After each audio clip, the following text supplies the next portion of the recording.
Estaremos viendo la epístola a los Efesios, capítulo 3, versos del 1 al 6.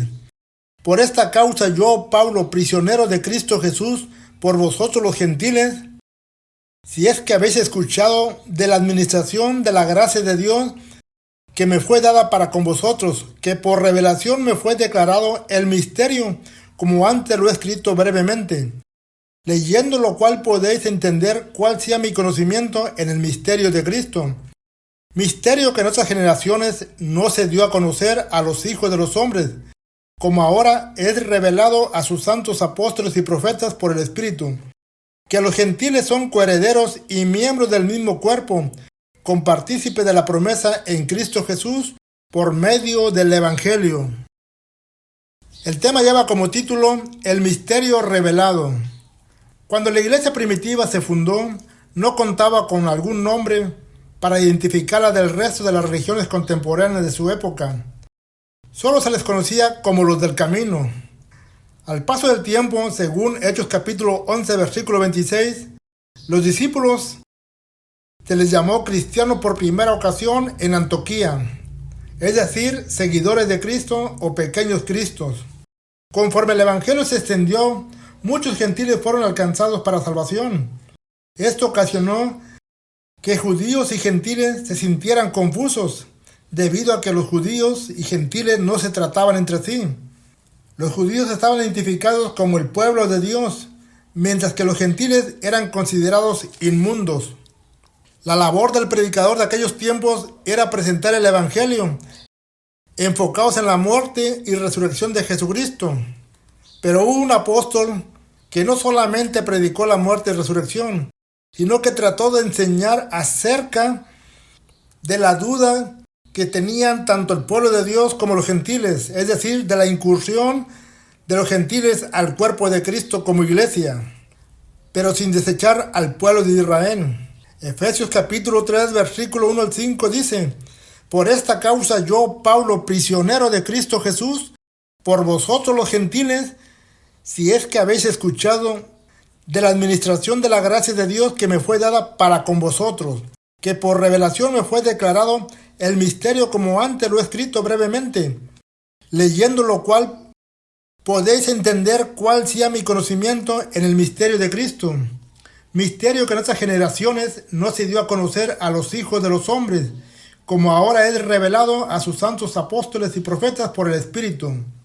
El apóstol Pablo menciona de un misterio que había permanecido oculto por muchas generaciones, el cual no había sido revelado a los hijos de los hombres. Pero en esos tiempos Dios lo estaba revelando por medio del Espíritu.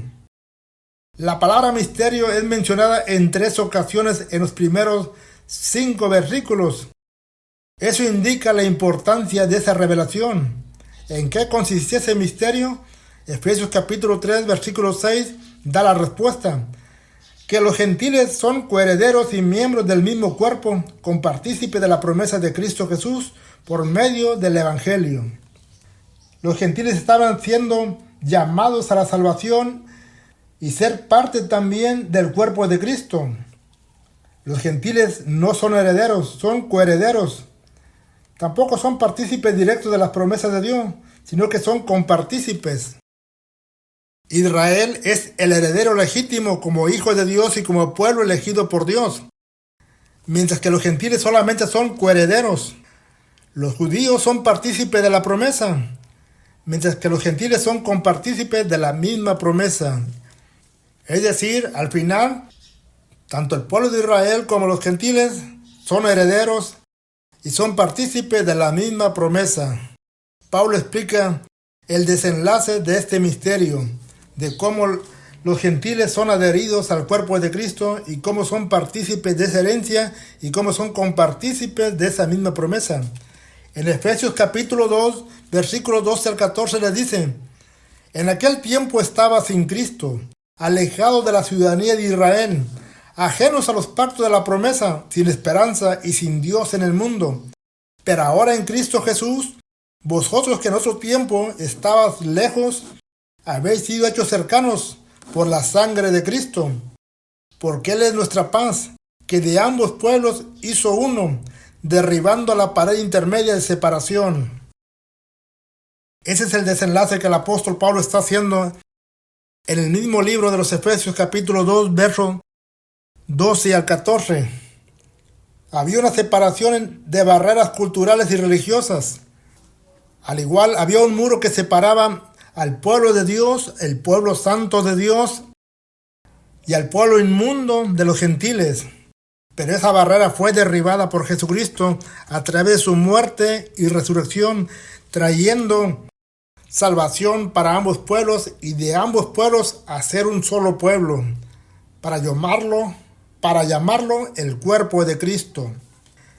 El mismo apóstol Pablo, hablando en Gálatas capítulo 4 versículo 28, dice: ya no hay judío ni griego, no hay esclavo ni libre, no hay varón ni mujer, porque todos vosotros sois uno en Cristo Jesús.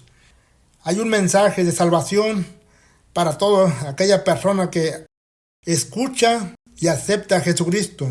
Ya no hay judío ni griego, no hay esclavo ni libre, no hay varón ni mujer, porque todos son uno en Cristo Jesús.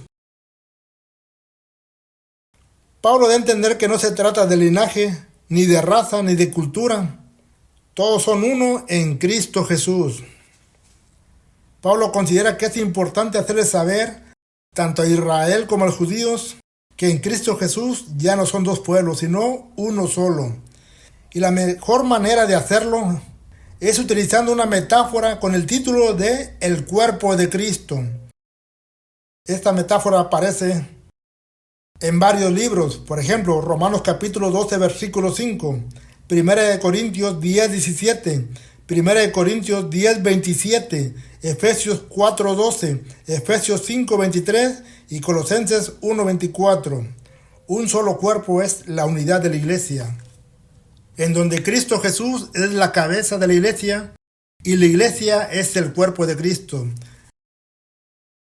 Un solo cuerpo se caracteriza por la unidad, donde todos los miembros se encuentran unidos, coordinados. La anatomía del cuerpo humano refleja y muestra una unidad en cada miembro.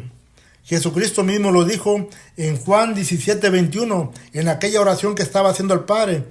En aquella ocasión dijo Jesús: para que todos sean uno, como tú, oh Padre, en mí y yo en ti, para que también ellos sean uno en nosotros, para que el mundo crea que tú me enviaste.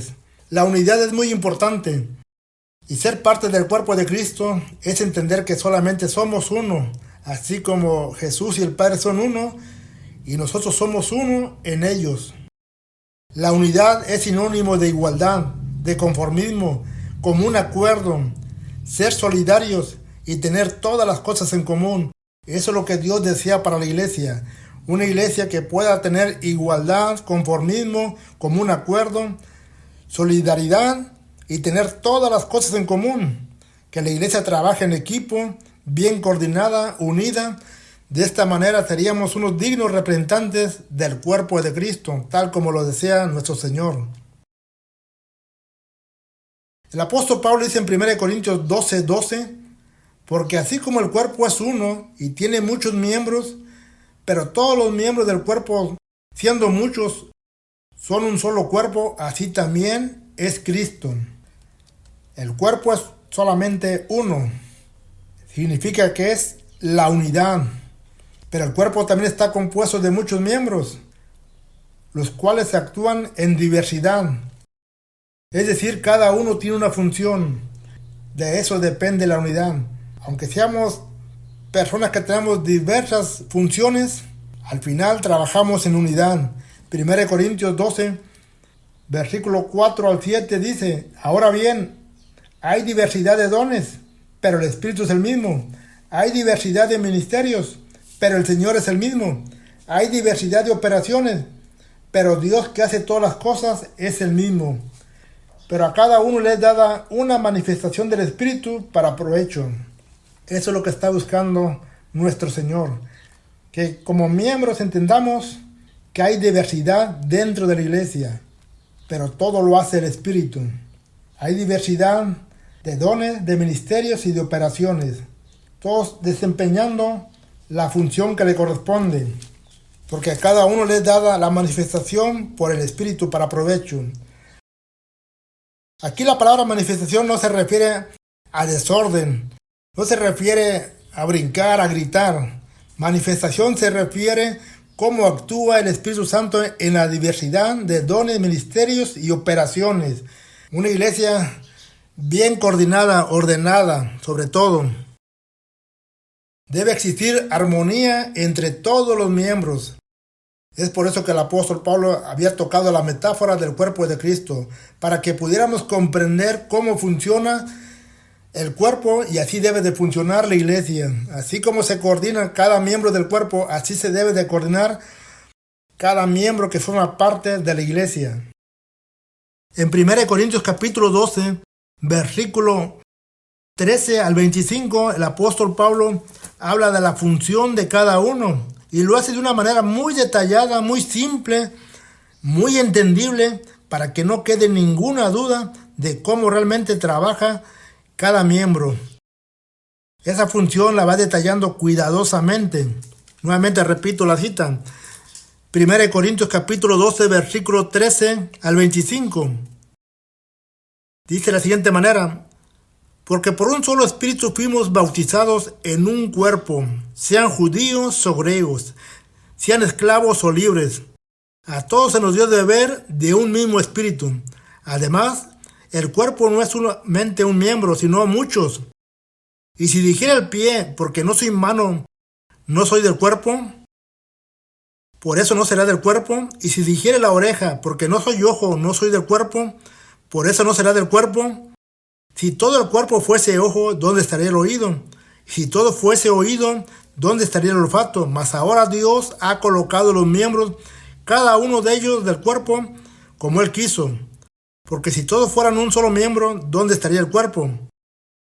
Pero ahora son muchos los miembros, pero el cuerpo es uno solo. Ni el ojo le puede decir a la mano, no te necesito, ni tampoco la cabeza a los pies, no tengo necesidad de vosotros. Antes bien, los miembros del cuerpo que parecen más débiles son los más necesarios. Y aquellos del cuerpo que no parecen menos dignos, a esos vestimos más dignamente. Y los que en nosotros son menos decorosos, se tratan con más decoro. Porque los que en nosotros son más decorosos no tienen necesidad. Pero Dios ordenó el cuerpo, dando más abundante honor al que le faltaba, para que no haya desvanencia en el cuerpo, sino que los miembros todos se preocupen los unos por los otros. Esa es la explicación que el apóstol da, para que entendamos la función de cada miembro, donde todos son importantes. Aún aquel que parece más insignificante, el más débil, es tan importante. Cada uno necesita del otro y cada uno se debe preocupar por cada miembro, como un solo cuerpo. Al final el apóstol Pablo dice, para que no exista desvanencia. La palabra desvanencia significa discordia, división, desacuerdo, oposición. Nada que arruine la unidad y la armonía. Esa es la clave de la unidad. Que no existe la desvanencia. No dar lugar a la discordia dentro de una congregación. No dar lugar a la división. Tampoco al desacuerdo ni a la oposición. Que nada destruya ni arruine la unidad de la iglesia ni la armonía. Podemos describir la función de la iglesia en 3 palabras: unidad, diversidad y armonía. Unidad, somos un solo cuerpo. Diversidad, somos muchos miembros trabajando a favor de la obra de Dios. Armonía, muy importante la comunión los unos con los otros y hacerlo todo como para el Señor. Hacerlo todo con agrado, sin dar lugar a la discordia ni a la división, sino que sea todo lo contrario, preocupándonos los unos para los otros, orando los unos por los otros, para que el nombre de Jesucristo sea exaltado y que le demos honor al título del cuerpo de Cristo. Bendiciones, hermanos. Dios me los bendiga.